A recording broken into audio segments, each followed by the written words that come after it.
अगर क्लास 2 है तो क्लास 2 का हर एक सेक्शन जो होगा वो 2 ट्री लगाएगा, इस टाइप से है। तो क्वेश्चन में अगर आप देखें तो बहुत ज़्यादा कुछ दिया नहीं है और लगेगा जी कि क्वेश्चन को हम कहाँ से स्टार्ट करें, कहाँ तक फिनिश करें, ठीक है। और जो जो इन्फॉर्मेशन हमको दी हुई है उसी को एक एक करके ब्रेक करना स्टार्ट करते हैं और समझने की कोशिश करते हैं कि इसमें क्या हमको दिया हुआ है और हम उसको कैसे अपने इस चैप्टर के जो फंडे हैं अरिथमेटिक प्रोग्रेशन के उसके साथ कैसे इसको कोरिलेट कर सकते हैं। तो दोस्तों आप सबका एक बार फिर से स्वागत है आपके अपने इस चैनल के अंदर। इस सीरीज़ के अंदर हम लोग पढ़ने की कोशिश कर रहे हैं अरिथमेटिक प्रोग्रेशन यानी समांतर श्रेणियों के बारे में। पिछले कुछ एक वीडियो के अंदर हम लोगों ने समझने की कोशिश किया था कि जो हमारा सम ऑफ एन टर्म्स का फॉर्मूला है वो कैसे आता है, फिर इसके ऊपर बेस्ड करके हम लोगों ने कुछ एक क्वेश्चन सॉल्व करने की कोशिश की थी। इसके बाद इस वीडियो के अंदर कोशिश करेंगे कि उसी सीरीज़ में आगे बढ़ते हुए सम ऑफ एन टर्म्स के फॉर्मूले को अप्लाई करते हैं और उसके ऊपर बेस्ड करके कुछ वर्ड प्रॉब्लम्स को सॉल्व करते हैं। वर्ड प्रॉब्लम बेसिकली दो टाइप का हो सकता है, एक आपको जिसमें सिंपल वर्ड प्रॉब्लम दिया गया है, आपको फार्मूला अप्लाई करना है, आपका आंसर आ जाएगा। बट अभी जो क्वेश्चंस बच गए हैं, question number 15 onwards of NCERT exercise 5.3, उसके अंदर है कि आपको सिचुएशंस दी गई हैं। तो पहले आपको सिचुएशन समझनी है, उसको इक्वेशंस की फॉर्म में कन्वर्ट करना है एंड देन समझना है कि कैसे उसके अंदर आप सम ऑफ एन टर्म्स के फार्मूले को अप्लाई कर सकते हैं। ओके, सो इसी सीरीज़ में इस वीडियो के अंदर कोशिश करेंगे क्वेश्चन नंबर 15 टू 20 के बीच के कुछ एक क्वेश्चंस लेकर के समझने का कि कैसे इस टाइप के क्वेश्चंस को अटेम्प्ट किया जा सकता है। ओके, तो एक काम करते हैं, एनसीईआरटी की एक्सरसाइज 5.3 जो है उसका क्वेश्चन नंबर 16 पकड़ते हैं और इसको समझने की कोशिश करते हैं कि इस टाइप के क्वेश्चंस को कैसे अटेम्प्ट किया जा सकता है। ओके, क्वेश्चन नंबर 16 में स्टेटमेंट देता है कि 700 रुपये का एक सम है, टोटल मिलाकर के आपके पास 700 रुपये हैं, जिसको हमको 7 कैश प्राइजेस के अंदर डिवाइड करना है। ओके, सो हमारे पास टोटल जो सम दिया हुआ है वो 700 रुपीज़ का दिया हुआ है और नंबर ऑफ़ प्राइजेस जो हैं वो बेसिकली इसने हमको दिए हैं 7। सो अगर मेरे को इक्वली डिवाइड करना होता तो क्वेश्चन बहुत ही सिंपल था, 700/7 यानी कि 100 रुपीज़ ईच प्राइस हो जाता। बट यहाँ पे इसने थोड़ा सा सिचुएशन को चेंज कर दिया है। क्या चेंज किया है, बोलता है कि कि हमारा हर एक प्राइस जो है वो पिछले वाले प्राइस से 20 रुपया कम है। ओके, सो पहला वाला जो प्राइस था लेटेस्ट से उसको बोलते हैं हाईएस्ट प्राइस H1 है। सो जो दूसरा आएगा वो हमारा इससे 20 रुपया कम आ जाएगा। देन इसी फॉर्म में ये हमारा H2 हो गया। फिर जो तीसरा आएगा H3 वो हमारा इस H2 से 20 रुपया कम हो जाएगा। इस टाइप से वो हर एक करते करते बोलता है कि हर एक प्राइस जो है पिछले वाले प्राइस से 20 रुपये कम होते चले जाता है। ओके, सो बोलता है कि आपको पता करना है कि ये जो प्राइस का वैल्यू है रुपीज़ के अंदर वो सारे के सारे H7 तक कितने में आएगा। यहाँ पे H7 है, H7 तक आपका कितने में आएगा। ओके, तो ये हमको इसने सिचुएशन दे दिया है और अब हमको इसमें जो अरिथमेटिक प्रोग्रेशन वाला फंडा है ये इसमें लगा करके इसको सॉल्व करने की कोशिश करना है। ओके, सो क्वेश्चन देखने में लगेगा कि थोड़ा सा ट्रिकी है, एक्चुअली में क्वेश्चन बहुत ही आसान है। ठीक है, इसने हमको ये दे दिया कि हर एक प्राइस जो है, हर एक प्राइस पिछले वाले प्राइस से 20 रुपया कम होते चले जा रहा है। ओके, सो अगर आप देखेंगे ध्यान से तो ये एक टाइप का एपी बनता जा रहा है जिसके अंदर अगली टर्म में से पिछली टर्म घटाने पर हमारे पास आंसर जो है वो -20 आता है। यहाँ से फिर अगर हम घटाते हैं देन अगेन -20 आता है, मतलब 20 रुपया कम होते जा रहा है हर अगली टर्म में से पिछली टर्म में। ठीक है, सो आपको ये दिख रहा है कि ये कांस्टेंट नंबर है जिससे ये सीरीज़ जो है घटती चली जा रही है। सो इस तरीके से हमको क्या पता लगता है कि ये जो सीरीज़ हमको दी हुई है ये एक तरीके का डिक्रीजिंग एपी जो है वो हमें दिया हुआ है। ठीक है, डिक्रीजिंग अरिथमेटिक प्रोग्रेशन दिया है, मतलब एक ऐसा एपी, एक ऐसी समानांतर श्रेणी जो कि घटती चली जा रही है। ठीक है, और किस नंबर से घट रही है, 20 नंबर से घटती चली जा रही है। ठीक है, सो एक काम करते हैं, अब देखते हैं कि हमारे पास क्या क्या चीज़ें अवेलेबल हो गई। ठीक है, सबसे पहली चीज़ हमको ये समझ में आ गया कि ये हमारा कॉमन डिफरेंस दिया हुआ है, यानी कि सार्व अंतर जो है वो हमें दिया हुआ है इसने, क्योंकि ये एक कॉमन नंबर है जिससे हमारा सीरीज़ बढ़ या घट रहा है। ठीक है, सो डी का वैल्यू हमें -20 मिल गया। ठीक है, दूसरी चीज़ हमको क्या पता लगी कि हमें 7 प्राइजेस टोटल बनाने हैं। ठीक है, यानी कि इस एपी की जो नंबर ऑफ़ टर्म्स होंगी, जितनी संख्याएं होंगी, पदों की संख्या जो है वो बेसिकली 7 होगी। ठीक है, तीसरी चीज़ हमको क्या पता है कि टोटल जो आना चाहिए इन 7 प्राइजेस का वो 700 आना चाहिए। सो इसका मतलब जो हमें सम ऑफ 7 टर्म दिया हुआ है, ठीक है, वो हमको इसने 700 दे रखा है। अब हमें इस इन्फॉर्मेशन का यूज़ करना है। ये हमको पता लग गया कि एक एपी के बारे में ये इन्फॉर्मेशन हमको दिया हुआ है। इसको यूज़ करके हमको पता लगाना है कि ये जो 7 टर्म बन रही हैं H1, H2, H3, H7 तक, वो एग्जैक्टली क्या वैल्यूज़ हैं। यानी कि बेसिकली हमको इसको ये एपी कंस्ट्रक्ट करके दिखाना है। तो अगर हम थोड़ा सा पिछले वीडियोस का फंडा याद करने की कोशिश करें, तो कोई भी एपी हमको अगर बनाना हो तो हमको 3 चीज़ें चाहिए होती थी। एक फर्स्ट टर्म चाहिए होता था, एक हमें कॉमन डिफरेंस चाहिए होता था, एक हमें नंबर ऑफ़ टर्म चाहिए होती थी। यहाँ पे मुझे कॉमन डिफरेंस मिल गया है ऑलरेडी, नंबर ऑफ़ टर्म हमको ऑलरेडी मिल चुका है। एक ही चीज़ मिसिंग है, वो है हमारा फर्स्ट टर्म। तो फर्स्ट टर्म के लिए हमको किसी ना किसी तरीके से क्वेश्चन में ही जो दिया हुआ है उसी को यूज़ करना है, यानी कि S7 को यूज़ करना है। तो एक काम करते हैं, S7 का फॉर्मूला लिखते हैं। पहले Sn का फॉर्मूला लिखते हैं। Sn is n/2 2a plus n-1 d, ठीक है। इसमें n का वैल्यू हम 7 डाल देते हैं। So S7 equal to 7/2 2a plus n की जगह वापस से 7 रखते हैं -1, और d की जगह पर हमको पता है कि हम ये -20 रख सकते हैं, ठीक है। सो -20 यहाँ पर रखते हैं, ठीक है। अब S7 जो है this is equal to 700। So S7 की जगह मैं 700 रख सकता हूँ, इक्वल टू 7/2 2a, यहाँ पर 7 -1 जो है 6 हो जाएगा, और 6 को जब -20 से मल्टीप्लाई करेंगे दिस विल बी माइनस का 120 हो जाएगा, ठीक है। इसको इधर ले चलते हैं तो ये मल्टीप्लाई में आ जाएगा 700 × 2, और ये 7 यहाँ पे मल्टीप्लाइड में था, इस तरफ लाएंगे तो ये डिवाइड में चला जाएगा, divided with 7 equal to 2a minus 120, ठीक है। इसको सॉल्व करते हैं, 7 1 ज़ा 7 700, उसके बाद ये आ जाएगा 200 इक्वल टू 2a माइनस 120। इस 120 को इधर ले चलते हैं, ये माइनस का था, दूसरी तरफ आकर के प्लस का 120 हो जाएगा, इक्वल टू 2a, ठीक है। This is basically 320 equal to 2a, और a का वैल्यू निकालना है। सो 320/2 यानी कि 160 आ जाएगा। सो मेरा फर्स्ट टर्म जो है वो इस AP का 160 होगा। सो मेरे पास इंफॉर्मेशन आ गई, a जो फर्स्ट टर्म है मेरा वो 160 है, d जो है वो मेरा -20 है, और n जो है वो मेरा 7 है। सो एक काम करते हैं, एक एक करके टर्म्स लिखते हैं।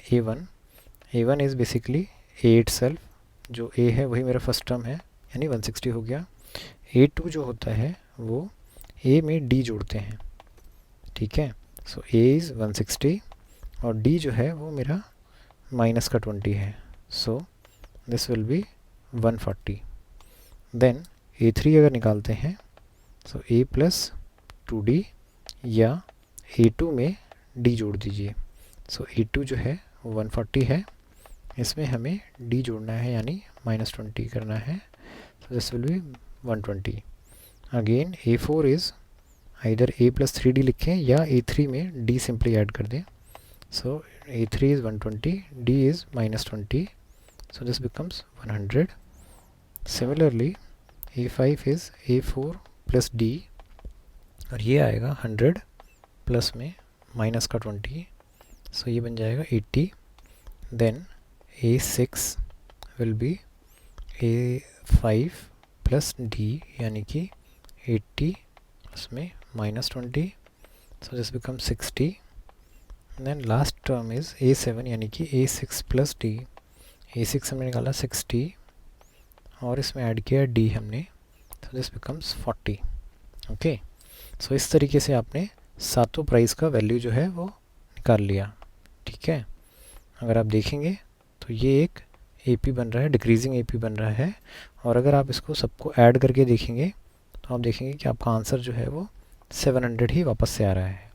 ओके, सो उम्मीद है आप लोगों को समझ में आया होगा कि इस टाइप के क्वेश्चन जो थोड़े ट्रिकी से हैं उनको देख के घबराना नहीं है, बस जो AP के फंडे हैं उसी को किसी न किसी तरीके से अप्लाई करते चले जाना है। पहली चीज़ आपको ये आइडेंटिफाई करना है कि ये AP है कि नहीं है। वो आपको आइडेंटिफाई कैसे हुआ था, वो आपको इस तरीके से आइडेंटिफाई हुआ था, आपको टर्म्स लिखनी है, उसके बाद समझना है कि उसने वो क्या बताने की कोशिश किया है। ये थोड़ा सा ट्रिकी क्वेश्चन इसलिए भी बन जाता था क्योंकि इसके अंदर इंक्रीजिंग डीपी की बजाय डिक्रीजिंग एपी लिखा हुआ है। ओके, तो आने वाले वीडियो के अंदर कोशिश करेंगे इसी टाइप के कुछ और क्वेश्चन सॉल्व करके देखने का, ताकि ये फंडा और अच्छे तरीके से समझ में आ सके। तो दोस्तों इसी सीरीज़ में आगे बढ़ते हैं और एक क्वेश्चन और पकड़ के सॉल्व करने की कोशिश करते हैं। लेटेस्ट से आपकी एनसीईआरटी की एक्सरसाइज 5.3 का क्वेश्चन नंबर 17 देखते हैं इस बारी। क्वेश्चन नंबर 17 थोड़ा सा और ज़्यादा ट्रिकी क्वेश्चन है, बट क्वेश्चन बहुत ही सिंपल है। आपको सिर्फ ये समझना है कि वो क्वेश्चन के अंदर आपसे क्या पूछना चाह रहा है। ओके, और फिर वो जो उसने क्वेश्चन के अंदर पूछा है उस चीज़ को हम अपने एपी के फंडों से कैसे कोरिलेट कर सकते हैं, बस ये आपको थोड़ा सा समझना है। इतना अगर आपने समझ लिया, उसके बाद एपी के फॉर्मूलेज बहुत सिंपल से हैं, उसको अप्लाई करके आपको क्वेश्चन का आंसर डायरेक्टली मिलता चला जाएगा। तो एक काम करते हैं, क्वेश्चन पढ़ करके समझने की कोशिश करते हैं। क्वेश्चन में बोलता है कि एक स्कूल है जिसके अंदर स्टूडेंट्स ने सोचा है कि भाई स्कूल के अंदर या आजू बाजू में थोड़े से पेड़ पौधे लगाते हैं, ट्रीज़ लगाते हैं। ठीक है, अब ट्रीज़ लगाने के लिए डिसाइड ये हुआ कि भाई कौन सी क्लास के बच्चे कितने ट्रीज़ लगाएंगे। ठीक है, तो उन्होंने डिसाइड ये किया कि हर सेक्शन जो है क्लास का, ठीक है, वो उतने ही ट्रीज़ लगाएगा जितने कि उस क्लास का नंबर होगा। ठीक है, फॉर एग्ज़ाम्पल अगर क्लास 1 है तो इसका हर सेक्शन जो है वो एक ट्री लगाएगा। ठीक है, अगर क्लास 2 है तो क्लास 2 का हर एक सेक्शन जो होगा वो 2 ट्री लगाएगा। इस टाइप से है। ठीक है, तो यहाँ तक तो है। अब ये बोलता है कि हर एक क्लास के अंदर टोटल उसने 3 सेक्शन दिए हैं, मतलब फर्स्ट क्लास से लेकर के और 12वीं तक का स्कूल है वो, और हर एक क्लास के 3-3 सेक्शंस हैं। ठीक है, अब आपको ये इसने सिचुएशंस दे दी हैं। अब आपसे पूछता है कि टोटल कितने ट्रीज़ जो होंगे वो लगेंगे। ठीक है, तो क्वेश्चन देखने में लगेगा कि बहुत ही ऊट पटांग सा क्वेश्चन है, बट अगर धीरे धीरे क्वेश्चन को पार्ट बाय पार्ट ब्रेक करने की कोशिश करेंगे तो हमको समझ में आएगा कि क्वेश्चन जो है बहुत ही सिंपल है। ठीक है, अब देखते हैं कैसे। इसने बोला कि हमारे पास जो क्लासेस हैं वो कौन कौन सी क्लासेस हैं। ठीक है, फर्स्ट है, सेकेंड है, थर्ड है, फोर्थ है, सो ऑन करते करते 12th तक है। ठीक है, अब ये इसने हमको ये बोला कि हर एक क्लास के कितने सेक्शंस हैं। हर एक क्लास के 3-3 सेक्शंस हैं। ठीक है, तो यहाँ तक ये चीज़ें क्लियर हैं। होपफुली यहाँ तक किसी को कन्फ्यूज़न नहीं है। अब जो कन्फ्यूज़न वाला पार्ट ये था जो कि हर एक क्लास वाइज कितने कितने ट्री लगाने हैं, हर एक सेक्शन वाइज ट्री कितने कितने लगाने हैं। ठीक है, सो ट्रीज़ पर सेक्शन, एक सेक्शन का कितना एक सेक्शन को कितने ट्री लगाने हैं। ठीक है, सो यहाँ पर इसने बोला था कि हर एक सेक्शन को उतने ट्री लगाने हैं जितना उसका क्लास का नंबर है। ठीक है, सो अगर क्लास का नंबर 1 है तो हर एक सेक्शन को 1 ट्री लगाना है। अगर क्लास का नंबर 2 है तो हर एक सेक्शन को 2 पेड़ लगाने हैं। अगर क्लास का नंबर 3 है तो हर एक सेक्शन को 3 पेड़ लगाने हैं। अगर क्लास का नंबर 4 है तो हर एक सेक्शन को 4 नंबर लगाने हैं। को ऐसे ही अगर नीचे चलते जाएंगे तो आपको ये दिखेगा कि 12th क्लास का जो हर सेक्शन है उसको 12 पेड़ लगाने हैं। ये बात थी हमारे पर सेक्शन कितने हैं। बट अगर हम पर क्लास बात करते हैं, ठीक है, तो हर क्लास में मुझे दिख रहा था 3-3 सेक्शंस आ रहे थे। ठीक है, यहाँ पर क्वेश्चन के अंदर उसने दे रखा है कि हर क्लास में 3 सेक्शन हैं। सो अगर एक सेक्शन मेरा 1 पेड़ लगा रहा है और टोटल 3 सेक्शन हैं तो टोटल 3 पेड़ लगेंगे फर्स्ट क्लास के स्टूडेंट्स के द्वारा। सो एक बार फिर से समझने की कोशिश करते हैं। क्वेश्चन में इसने हमको बोला ये है कि जो आपका क्लास का नंबर है, जैसे क्लास का नंबर 1 है तो आपके हर सेक्शन को 1 पेड़ लगाना है और टोटल आपके पास 3 सेक्शन है। सो अगर एक सेक्शन ने 1 पेड़ लगाया तो 3 सेक्शन ने टोटल मिला के 3 पेड़ लगा दिए। ऐसे ही अगर आपका क्लास का नंबर 2 है तो आपके हर एक सेक्शन को 2 पेड़ लगाने हैं। ठीक है, और आपके पास 3 सेक्शन है तो सब मिला के 3 दूनी 6 पेड़ आपके सेकंड क्लास की तरफ से लगेंगे। ऐसे ही अगर आपका क्लास नंबर 3 है तो आपको आपके हर एक सेक्शन को 3 पेड़ लगाने हैं, और आपके पास टोटल 3 सेक्शन है तो 3 3 3 9 पेड़ जो है वो आपको क्लास थर्ड की तरफ से लगेंगे। ऐसे ही अगर आप करते जाएंगे तो 12 हो जाएगा, सो ऑन करते जाएंगे। सो आपको 12वीं क्लास के 12-12 पेड़ हर एक सेक्शन को लगाने हैं, और 3 सेक्शन है, सो 36 पेड़ जो होंगे वो 12वीं क्लास की तरफ से लगेंगे। ठीक है, सो आपको इफेक्टिवली कितने ट्रीज़ लग रहे हैं वो आपको इस लास्ट कॉलम में मिलता चला गया है बेसिकली। ठीक है, फर्स्ट क्लास ने आपके 3 लगाए हैं, सेकंड क्लास ने आपके 6 लगाए हैं, थर्ड क्लास ने आपको 9 पेड़ लगा करके दिए हैं, फोर्थ क्लास ने 12 दिए हैं, ऐसे ही 12th क्लास ने आपको 36 दिए हैं। सो अगर आप ध्यान से देखेंगे इस सीरीज़ को, लास्ट वाले कॉलम को, तो आप देखेंगे 3 6 9 12 सो ऑन अप टू 36। सो आप देखेंगे यहाँ से यहाँ तक 3 का डिफरेंस आ रहा है, देन अगेन यहाँ से यहाँ तक अगेन 3 का डिफरेंस आ रहा है, देन अगेन यहाँ से यहाँ तक वापस से 3 का डिफरेंस आ रहा है। सो मुझे क्या दिख रहा है कि कांस्टेंट नंबर जो है वो मेरा इस सीरीज़ को बढ़ाते चले जा रहा है। ठीक है, 3 में 3 ऐड किया तो 6 आ गया, 6 में 3 ऐड किया 9 आ गया, 9 में 3 ऐड किया 12 आ गया, सो ऑन करते जाएंगे। तो इफ़ेक्टिवली ये एक तरीके का अरिथमेटिक प्रोग्रेशन यानी समानांतर श्रेणी बनता जा रहा है। ठीक है, सो बेसिकली मुझे क्या दिखा कि जो टोटल पेड़ लग रहे हैं क्लास वाइज, ये मेरा एक अरिथमेटिक प्रोग्रेशन बनता जा रहा है। ठीक है, अब उसने क्वेश्चन में हमसे पूछा क्या है, क्वेश्चन में उसने पूछा है कि सब मिला करके कितने पेड़ जो है टोटल लगे। ठीक है, सो अगर आप इसको ध्यान से देखें तो बेसिकली हमको इसने बोला ये है कि सम ऑफ AP निकालना है। ओके, और किसी भी AP का सम निकालने के लिए हमें क्या क्या चीज़ें चाहिए होती हैं। अगर हम SN का फॉर्मूला लिखते हैं, SN is basically n/2 2a plus n-1 d। Okay, अब मुझे यहाँ से जज करना है कि मुझे यहाँ पर इस फॉर्मूले के अंदर क्या क्या इन्फॉर्मेशन दिया हुआ है। सबसे पहली चीज़ है n, क्या हमको n दिया हुआ है, n मतलब ये कितने टर्म्स हैं। सो ये बेसिकली क्लास वाइज था, ये फर्स्ट क्लास थी, ये सेकंड क्लास थी, ये थर्ड क्लास थी, ऐसे ये 12th क्लास थी। सो इफेक्टिवली उसने हमको n का वैल्यू 12 दे दिया है। ओके, ये जज करना होपफुली कोई दिक्कत वाला काम नहीं था। नेक्स्ट चीज़ हमको इस फॉर्मूले में चाहिए फर्स्ट टर्म यानी ए। अगर ये मेरा AP है तो इसका ये फर्स्ट टर्म हो जाएगा। सो A भी मुझे यहाँ पर बहुत सिंपल तरीके से दिया हुआ है इसने। नेक्स्ट चीज़ चाहिए हमको D। सो D मेरा ये कांस्टेंट नंबर है जो हर बार ऐड होते चले जा रहा है। सो ये भी मुझे क्लियर कट यहाँ से मिल चुका है। ओके, सो मेरे को इस फॉर्मूले के अंदर जितना इन्फॉर्मेशन चाहिए था सब मिल गया है। अब मुझे सिंपली इस फॉर्मूले के अंदर वैल्यूज़ को पुटअप कर देना है। सो अगर मैं सम निकालने की कोशिश करता हूँ, सो n का वैल्यू 12 डाला, 2 इंटू में a की जगह पे 3 डाला, प्लस n यानी कि 12 माइनस 1 इंटू d की जगह पे वापस से 3 डाला। सो इसको सॉल्व करना स्टार्ट करते हैं। This is 6 into this is 6 plus ये 11 हो जाएगा, 11 3 ज़ा 33 हो जाएगा। सो 33 प्लस 6 इज़ बेसिकली 39। जब इसको सॉल्व आउट करेंगे this will become 234। So total मिलाकर के 234 ट्रीज़ जो हैं वो प्लांट किए जाएंगे इस पैटर्न में जिस तरीके से क्वेश्चन के अंदर हमको पूछा गया है। सो उम्मीद है आप लोगों को समझ में आया होगा कि क्वेश्चन पढ़ने में जितना ट्रिकी लग रहा था एक्चुअली में सॉल्व करने के लिए उतना ट्रिकी था नहीं।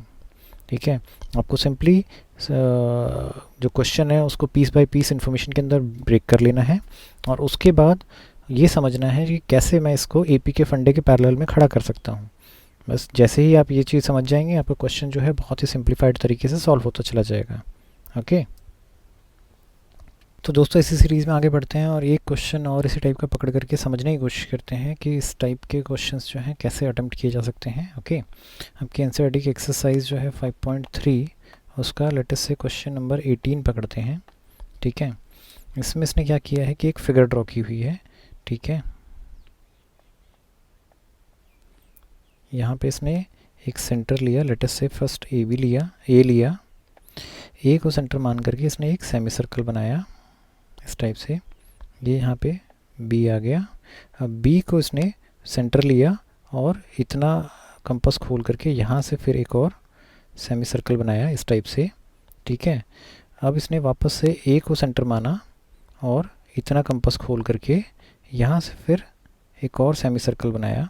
ओके, अब वापस से इसने फिर बी को सेंटर माना है और इतना कंपास खोल करके एक और इसने जो सेमी सर्कल ऐसे करके बनाने की कोशिश किया है। सो आप देखेंगे धीरे धीरे करते करते ये एक स्पाइरल बनता चला जाएगा। ठीक है, तो ये इसने कंस्ट्रक्शन किया है। अब ये बोलता है कि जब इसने ए से पहला वाला ये सेमी सर्कल बनाया था, यानी कि ये वाला पोर्शन का सेमी सर्कल जो बनाया था, तो इसका रेडियस जो था वो 0.5 था। देन जब उसने सेकंड वाला सर्कल बनाना स्टार्ट किया, बी को सेंटर माना था और ये वाला जो सर्कल बनाना, सेमी सर्कल बनाना स्टार्ट किया था, कि अर्धवृत्त बनाना स्टार्ट किया, तो इसका रेडियस उसने 1.0 यानी 0.5 का डबल कर दिया था। ठीक है, जब उसने तीसरा सेमी सर्कल बनाना स्टार्ट किया, यानी कि मेरा ये वाला जो सेमी सर्कल है इसको बनाना स्टार्ट किया यहाँ से, ठीक है, तो उस टाइम पे रेडियस जो है वो 1.5 हो गया। देन जब चौथा सेमी सर्कल बनाना स्टार्ट किया, अर्धवृत्त बनाना स्टार्ट किया, तो इसका उसने रेडियस जो है वो 2.0 रख दिया। इस तरीके से 0.5 सेंटीमीटर जो है वो हर बार बढ़ाते चले जा रहे हैं, तो स्पाइरल आपका बनते चले जा रहा है। ठीक है, अब ये बोलता है कि अगर मैं इस तरीके से घुमाते चले जाऊं, हर बार 0.5 रेडियस बढ़ा के सेमी सर्कल का, अर्धवृत्त का बढ़ाना स्टार्ट कर दूं, तो जब मैं 13 सेमी सर्कल ड्रॉ कर लूँगा, 13वां सेमी सर्कल ड्रॉ करूँगा, ठीक है, पहला ये था 0.5 वाला, देन दूसरा ये था 2 वाला, देन तीसरा ये था 1.5 वाला, नेक्स्ट ये था 2 वाला, नेक्स्ट इसके बाद वाला 2.5 होता। तो इस तरीके के अगर मैं 13 सेमी सर्कल ड्रॉ करूँगा, तो जो मेरा टोटल पेरीमीटर आएगा, परिमाप जो आएगा, या लेंथ बोल दें इसकी, ठीक है, तो टोटल स्पाइरल का लेंथ जो है वो कितना हो जाएगा। ठीक है, ये तो इसने क्वेश्चन दिया है। क्वेश्चन थोड़ा सा ज़्यादा कॉम्प्लिकेटेड है क्योंकि इसके अंदर इसने थोड़ा शेप्स वगैरह इन्वॉल्व कर दी हैं और वो उसको थोड़ा सा कॉम्प्लिकेट करते चला गया है। ठीक है, बट देखते हैं क्वेश्चन को पार्ट बाय पार्ट ब्रेक करने की कोशिश करते हैं। ठीक है, और फिर देखते हैं देखिए क्या होता है। ठीक है, सबसे पहला काम करते हैं कि जो सबसे छोटा वाला सेमी सर्कल इसने बनाया उसको पकड़ते हैं। ठीक है, इसने कि ये सेंटर पे ए लिया, उसके बाद यहाँ से 0.5 सेंटीमीटर का कंपास खोला और ऐसे करके एक सेमी सर्कल इस तरीके से बना दिया। ठीक है, ये पॉइंट आपका इसने बी रख लिया और ये 0.5 सेंटीमीटर का इसने कंपास खोला हुआ था। ठीक है, सो जब उसने यहाँ से कंपास घुमाना स्टार्ट किया, घुमाते घुमाते यहाँ तक आया, तो उसने कितनी लेंथ कवर की। ठीक है, सो लेंथ जो ये कवर की है, दिस लेंथ L1 अगर मैं इसको मान लूँ, तो this is equal to perimeter of semicircle, अर्धवृत्त का परिमाप है ये बेसिकली। ठीक है, तो सेमी सर्कल का पैरामीटर क्या होता है, अगर मैं सर्कल का पैरामीटर याद करने की कोशिश करूं, परिमाप याद करूं, तो सर्कल का पैरामीटर होता था 2πr। ठीक है, बट इस केस में पूरा सर्कल नहीं ड्रॉ किया है, उसने हाफ सर्कल ड्रॉ किया है। सो हाफ सर्कल अगर मैं बोलूं तो दिस विल बी 2 से इसको डिवाइड करना पड़ जाएगा। So basically this will be πr। So pi into r की जगह पे मैं r1 रख देता हूँ क्योंकि ये मेरा रेडियस 1 है। ठीक है, ऐसे ही इसने क्या किया, नेक्स्ट यहाँ से बी पे सेंटर रखा। ठीक है, नेक्स्ट वाले में अगर समझने की कोशिश करें तो ये इसने बी पे सेंटर रखा।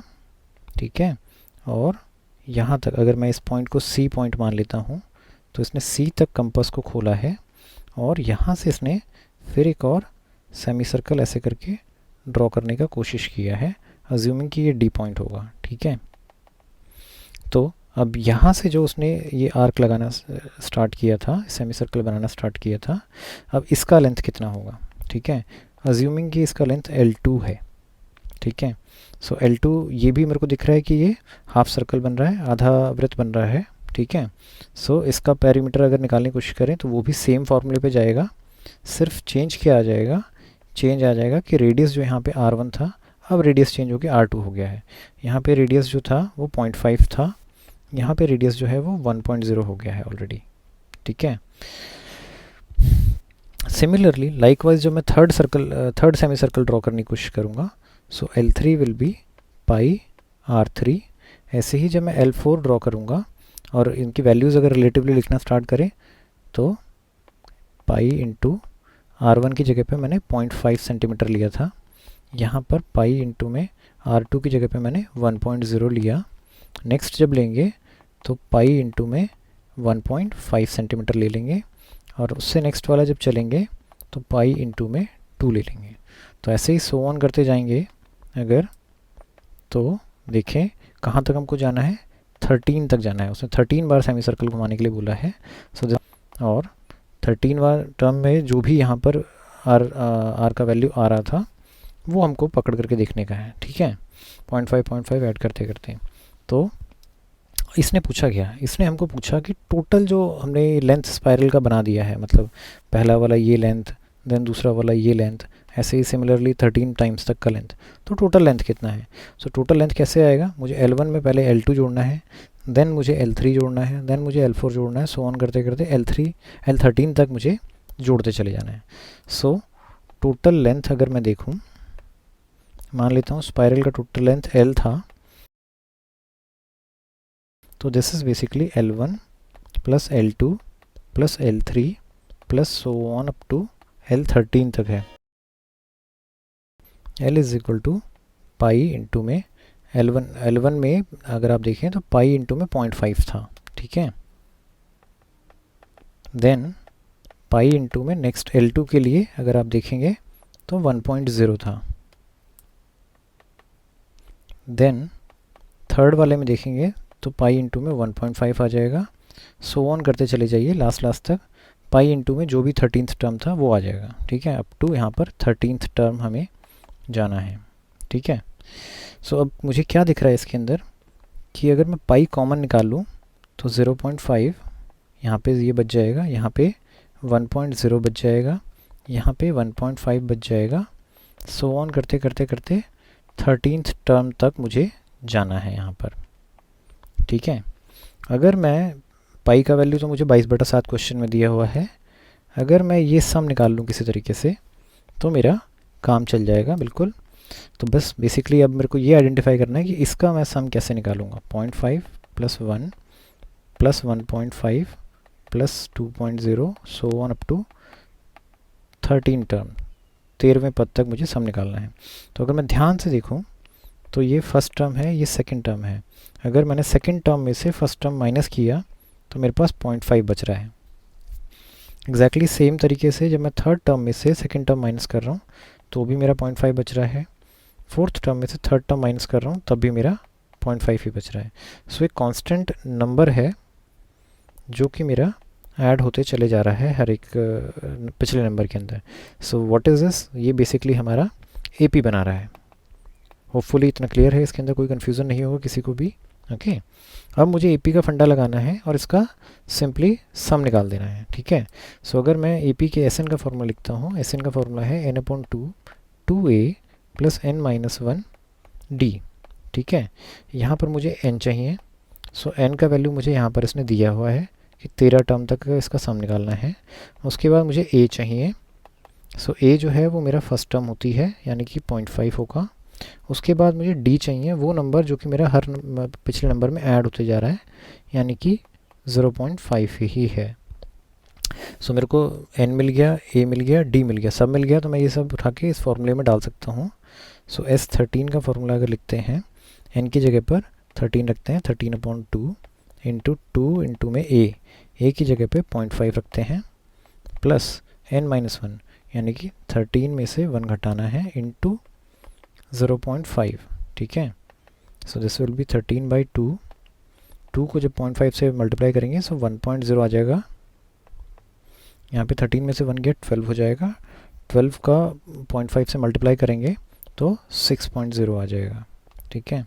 So this is 13/2 into 6 + 1 is 7, so this is basically 91/2, ठीक है। सो आपका जो ब्रैकेट के अंदर वाला पार्ट था, ये वाला जो पार्ट था, इसका सम आपने निकाल दिया है बेसिकली 91/2। सो जो हमको टोटल लेंथ निकालनी थी, this length was pi into bracket वाला चीज़ जो भी था, ठीक है। सो ब्रैकेट वाला चीज़ क्या है, ब्रैकेट वाला चीज़ है S13, ठीक है। सो पाई इंटू में S13 की जगह पे हम लिखते हैं 91/2। अब पाई का वैल्यू जो है इसने हमको दिया हुआ है 22/7, आप यूज़ कर सकते हैं, ठीक है। सो इस पाई की जगह पर मैं ये वाला वैल्यू यूज़ करता हूँ, 22/7 इंटू 91/2। सो दिस इज़ 7 1 जा 7, 13 7 जा 91, 2 1 जा 2, 11 2 जा 22। सो जो आपका आंसर आएगा वो बेसिकली आएगा 143 सेंटीमीटर्स। ओके, सो ये आपके स्पाइरल की टोटल लेंथ बनती है। ओके, सो क्वेश्चन जो था थोड़ा सा ट्रिकी था, आपको थोड़ा सा ये दिमाग लगाना था कि ये चीज़ें घूम कैसे रही हैं आखिरकार। ठीक है, पहला वाला सेमी सर्कल इसने 0.5 का बनाया, नेक्स्ट वाला 1 का बना दिया, उससे नेक्स्ट वाला इसने 1.5 का बना दिया, उससे नेक्स्ट वाला 2 बना दिया, उससे नेक्स्ट वाला 2.5 बना दिया। तो हर एक सेमी सर्कल को, अर्धवृत्त को ये 0.5 सेंटीमीटर से बढ़ाता चला जा रहा है। और फिर इसने इसका लेंथ निकालने के लिए, length is basically equal to perimeter, और पेरीमीटर आपको सेमी सर्कल का लेना है। पूरा सर्कल बन नहीं रहा है, हर बार आधा ही सर्कल बन रहा है। सो हाफ सर्कल का ही पेरीमीटर आपको कंसिडर करना है। और कितनी बार आपको कंसिडर करना है वो इसने लिख दिया था कि आपको 13 टाइम कंसिडर करना है। तो सिंपली आपको टोटल लेंथ निकालने के लिए 13 बार लेंथ को आपस में ऐड करना है। एक बार लेंथ था पाई इंटू 0.5, देन रेडियस आपका फिर बढ़ गया, देन अगेन आपका रेडियस बढ़ गया, ऐसे करते करते आपका रेडियस बढ़ते जा रहा है। सो आपको पाई कॉमन लेना है और ब्रैकेट के अंदर आपकी सारे रेडियस आ जाएंगे। अब इस रेडियस, ये रेडियस अगर आप ध्यान से देखेंगे तो ये एक एपी बनते जा रहे हैं। आपको सिंपली उस एपी का सम निकाल लेना है और आपका क्वेश्चन जो है वो सॉल्व आउट हो जाएगा। ओके, उम्मीद है आप लोगों को समझ में आया होगा कि इस टाइप के क्वेश्चंस को कैसे अटेम्प्ट कर सकते हैं। तो दोस्तों इसी सीरीज़ में आगे चलते हैं और एक क्वेश्चन और पकड़ के सॉल्व करते हैं। लेट अस से एनसीईआरटी की एक्सरसाइज 5.3 है, इसका क्वेश्चन नंबर 19 पिक करते हैं। ठीक है, इसमें इसने बोला कि 200 लकड़ी के लट्ठे हैं, ठीक है ना, इनको हमको एक के ऊपर एक सजाना है। ठीक है, सजाना इस तरीके से है कि जो सबसे नीचे वाली रो होगी इसके अंदर हमको 20 लट्ठे लगाने हैं, उससे ऊपर वाले में, फिर इस वाले में हमको 20 लट्ठे लगाने हैं, लकड़ी के लॉग्स लगाने हैं, उससे ऊपर वाले में हमें 19 लगाने हैं, उससे ऊपर वाले में हमें ऐसे करते करते 18 लगाने हैं, एंड सो ऑन। इस तरीके से हमको लगाते चले जाना है एक के ऊपर एक। ओके, अब ये जो टोटल है, टोटल लकड़ी के लट्ठे हमारे पास इसने 200 दे रखे हैं। ठीक है, बोलता है कि ऐसे वाले कितने रोज़ जो हैं वो लगेंगी। ठीक है, और उसके बाद पूछता है कि जो सबसे ऊपर वाला रो बनेगा ये वाला, तो इसके अंदर ऐसे कितने लट्ठे जो हैं वो आपने स्टैक किए हुए हैं, ये आपको कैलकुलेट करके बताना है। ठीक है, तो क्वेश्चन में अगर आप देखें तो बहुत ज़्यादा कुछ दिया नहीं है और लगेगा जी कि क्वेश्चन को हम कहाँ से स्टार्ट करें, कहाँ तक फिनिश करें। ठीक है, और जो जो इन्फॉर्मेशन हमको दी हुई है उसी को एक एक करके ब्रेक करना स्टार्ट करते हैं और समझने की कोशिश करते हैं कि इसमें क्या हमको दिया हुआ है और हम उसको कैसे अपने इस चैप्टर के जो फंडे हैं अरिथमेटिक प्रोग्रेशन के, उसके साथ कैसे इसको कोरिलेट कर सकते हैं। ओके, सो इसने पहली चीज़ क्या दी हमको कि हमारे पास टोटल जो है वो 200 लट्ठे हैं। ठीक है, तो टोटल लॉग्स जो हैं वुड के वो हमारे पास 200 दे रखे हैं। उसके बाद इसने क्या दिया कि पहला जो रो था, सबसे नीचे वाला रो था, उसमें 20 लट्ठे रखे हुए हैं। ठीक है, दूसरा वाला जो रो है उसके ऊपर वाला, उसके अंदर एक कम 19 रखे हुए हैं। तीसरा जो रो है उसके अंदर एक कम 18 रखे हुए हैं। सो अगर मेरे को फर्स्ट और सेकंड रो के बीच में गैप देखना है तो एक कम हो गया है। सेकंड और थर्ड के बीच में अगर मुझे गैप देखना है तो यहाँ पे भी एक कम हो गया है। तो मुझे क्या दिख रहा है, एक पैटर्न यहाँ पे बनते जा रहा है कि हर ऊपर वाली रो जो है नीचे वाली रो से एक कम होती चली जा रही है। ठीक है, सो एक तरीके से अगर आप देखें तो आपको ये एक एपी दिया हुआ है 20, 19, 18 सो ऑन अप टू। अब ये कहाँ तक एपी चलेगा, पहली चीज़ ये कि इसमें ये दिख रहा है कि ये एक एक करके घटता जा रहा है। ठीक है, मतलब अगली टर्म में से पिछला टर्म घटाएंगे तो -1 आते जा रहा है। ठीक है, तो ये एक एपी बन रहा है और ये एपी जा कहाँ तक रहा है, इस तरीके से जा रहा है कि टोटल जो है वो मेरा 200 से ज़्यादा नहीं होना चाहिए। ठीक है, सो हमको एक तरीके से इसने सम ऑफ n नंबर्स दे दिया है इसने। ठीक है, ये मान लेते हैं कि nth टर्म तक जा रहा है, मुझे नहीं पता है कि nth टर्म कहाँ पर है और कितनी है। ठीक है, सो an तक जा रहा है और इसका सम जो है वो हमको 200 दे रखा है इसने। तो अब इन्हीं 2-3 चीज़ों को यूज़ करते हैं और इस क्वेश्चन को एपी के फंडे से कोरिलेट करते हैं। एपी के फंडे से कोरिलेट करेंगे, मुझे ये दिखता है कि ये मेरा एक एपी बन रहा है, समानांतर श्रेणी बन रही है, क्योंकि एक कांस्टेंट नंबर से ये घटता जा रहा है। ठीक है, सो अगर ये एपी है तो इसका कोई ना कोई फर्स्ट टर्म होगा ही होगा। तो फर्स्ट टर्म मेरा यहाँ ये दिख रहा है। सो एपी का फर्स्ट टर्म इज़ 20। ठीक है, दूसरा चीज़ एपी बनाने के लिए चाहिए होता है कॉमन डिफरेंस, सारवंतर मुझे दिख रहा है कि -1 है, 1 से घटता जा रहा है ये सारा का सारा। n मुझे नहीं पता है कि कितना है, ठीक है। an मुझे नहीं पता है, एक्चुअली मुझे an ही निकालना है कि an और n दोनों निकालना है कि कहाँ पर आएगा और कितना आएगा, ठीक है। एक्स्ट्रा चीज़ मुझे क्या दी हुई है इसके अंदर, ये वाला चीज़ मुझे एक्स्ट्रा दिया हुआ है, यानी कि सम ऑफ n टर्म्स जो है वो मुझे 200 दिया हुआ है, ठीक है। सो एक काम करते हैं, Sn का फॉर्मूला लिखते हैं।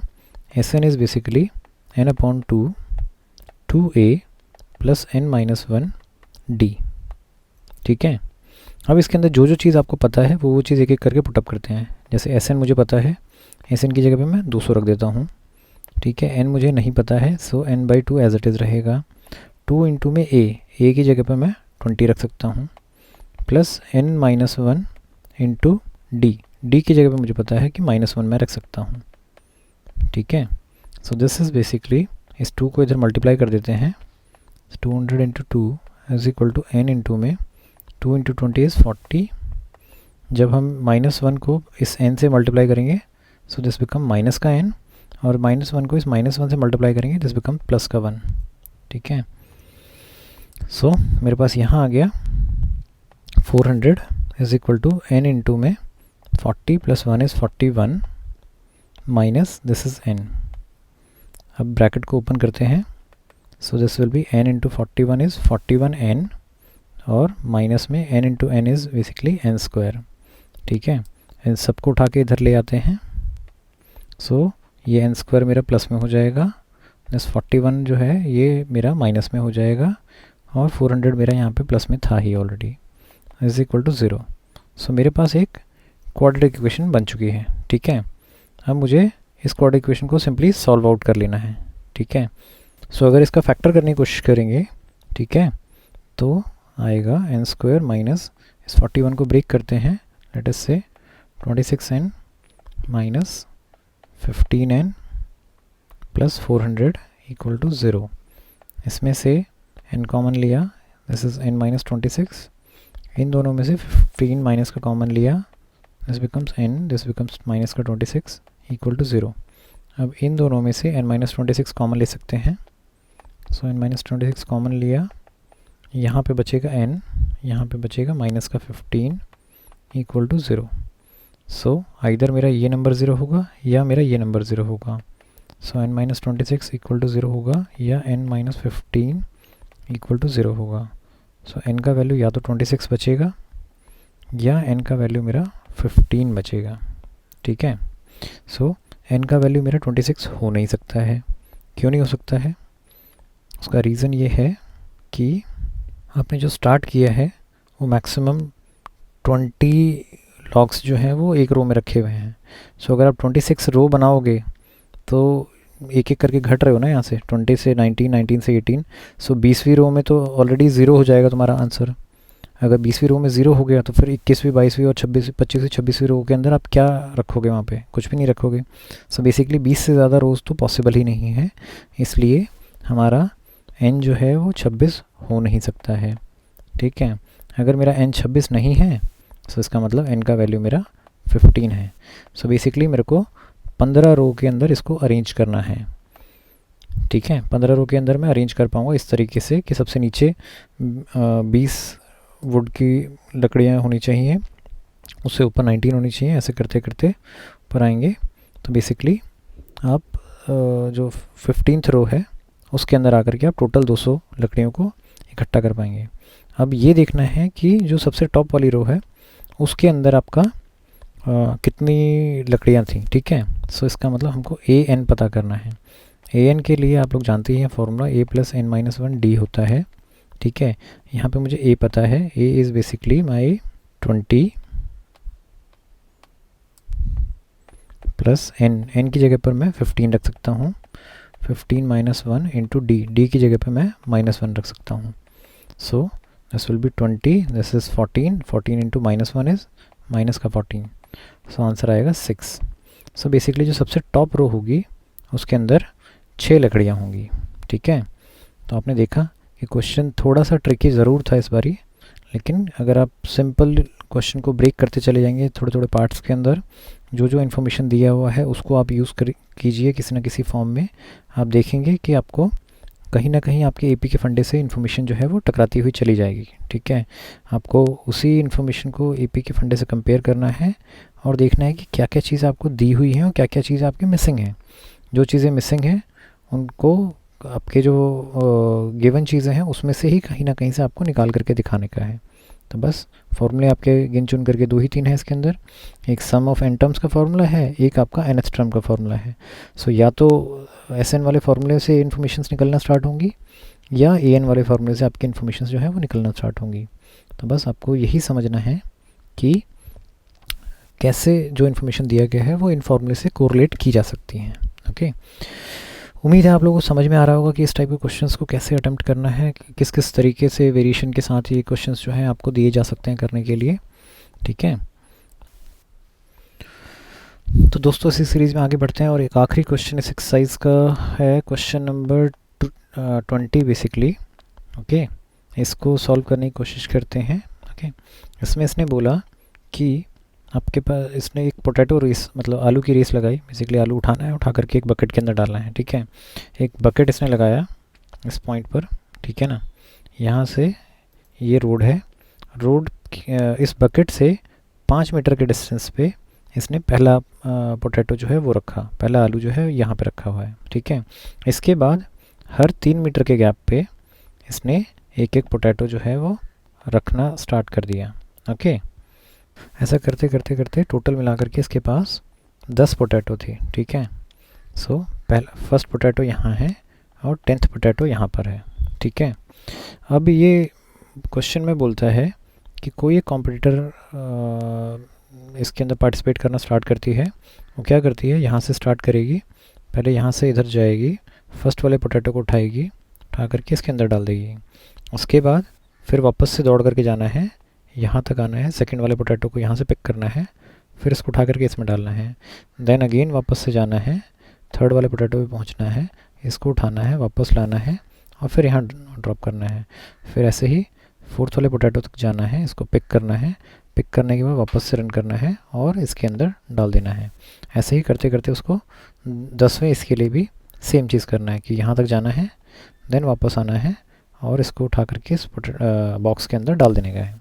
ठीक है, अब उसने क्वेश्चन में ये पूछा कि ऐसा करते करते ये जो बार बार गए और बार बार वापस आए, ऐसा करते करते जो टोटल डिस्टेंस हुआ वो कितना उसने ट्रैवल किया। ठीक है, ये हमको निकालना है कि कुल मिला के कितनी दूरी उसने तय की है।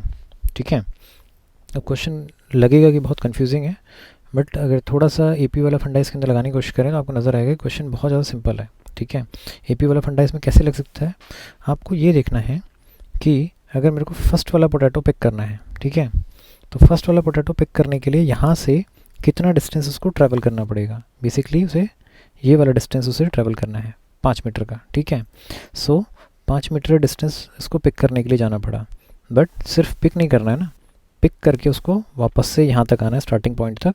ठीक है, सो 5 मीटर वो यहाँ से गई, फिर 5 मीटर वापस आई। सो बेसिकली पहला वाला पोटैटो उसको उठाने में और वापस डालने में जो डिस्टेंस ट्रैवल करना पड़ा वो 10 मीटर ट्रैवल करना पड़ा फर्स्ट पोटैटो के लिए।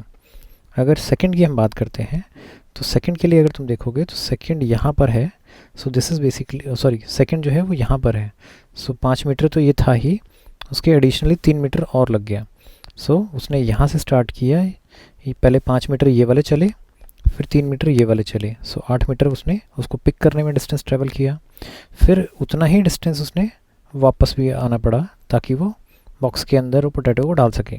सो बेसिकली 8 मीटर वो गई और 8 ही मीटर वापस आई। सो 16 मीटर सेकंड पोटैटो के लिए हो गया। अगर मैं थर्ड पोटैटो की बात कर दूं, सो थर्ड पोटैटो मेरा यहाँ पर है। ठीक है, सो अब उसको पहले ये 5 मीटर ट्रैवल करना था, देन ये 3 मीटर ट्रैवल करना था, देन अगेन ये वाला जो 3 मीटर है ये भी ट्रैवल करना है। सो 5 3 8 8 और 3 11 मीटर उसको पोटैटो पिक करने के लिए यहाँ से यहाँ तक आना पड़ा। ठीक है, अब वापस कितना जाना है, जितना वो आई है उतना ही वापस उसको चल के भी जाना है। सो बेसिकली 22 मीटर हो गया, 11 11 11 जाना 11 आना। ठीक है, नेक्स्ट अगर फोर्थ में ऐसे ही देखते हैं तो यहाँ पर आपका फोर्थ है, उसको 3 मीटर और चलना पड़ेगा। सो पहला 5 मीटर उसको ट्रैवल करना है, देन दूसरा 3 मीटर ट्रैवल करना है, देन तीसरा 3 मीटर ट्रैवल करना है, देन चौथा 3 मीटर ट्रैवल करना है, ठीक है। सो 5, 3 8, 3 11, 3 14। सो 14 मीटर वो पिक करने के लिए इस डायरेक्शन में गई।